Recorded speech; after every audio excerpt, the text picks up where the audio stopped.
Bonjour les amis, c'est Nathalie Lacombe avec votre Amuse-Bouche Santé, chevauchant un mois de novembre qui est gris, qui est sombre, et un mois de décembre qui est souvent très occupé avec un horaire chaotique.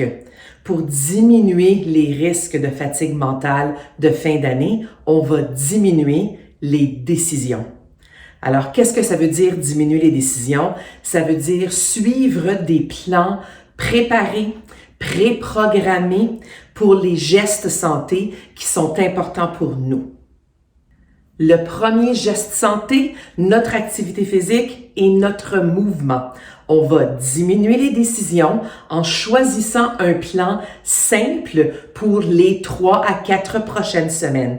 Au lieu de choisir, est-ce qu'on est assez motivé, choisir un programme, choisir un type d'entraînement, une intensité, une durée, on va trouver quelque chose de prédéterminé. Dans mon cas, j'ai trouvé une aventure de yoga d'une durée de 30 jours à laquelle je me présente. C'est un programme, une plateforme digitale. Je me présente autour de 6 heures chaque matin. Oui, parce que les risques que je ne le fasse pas et que ma journée soit trop occupée sont diminués de cette manière-là.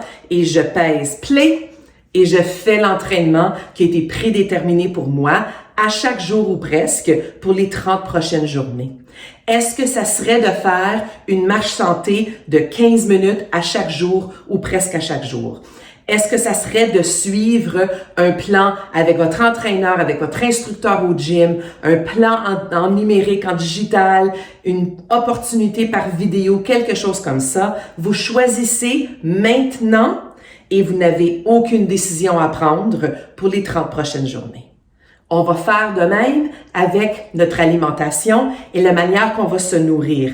On va diminuer le processus décisionnel. Peut-être que c'est de faire un investissement dans les livraisons de plats préparés ou presque préparés santé. Et à ce moment-là, les recettes sont déterminées, les items arrivent chez nous, peut-être un peu plus cher, mais probablement moins cher que de commander pour emporter du resto et fort probablement plus santé. Dans notre cas, on a choisi qu'est-ce qu'on allait faire. J'ai fait plusieurs soupes, j'ai fait plusieurs recettes, j'ai magasiné beaucoup, c'est dans le congélateur. Donc, les lundis, c'est soupe, les mardis, c'est poisson, les mercredis, c'est des sandwichs gourmets, etc., etc.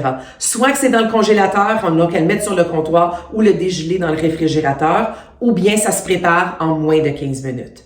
Et finalement, pour votre gestion du stress, pour la régularisation de votre humeur, peut-être une technique ou une plateforme ou une application de méditation ou de respiration que vous choisissez et vous allez faire à tous les jours ou presque.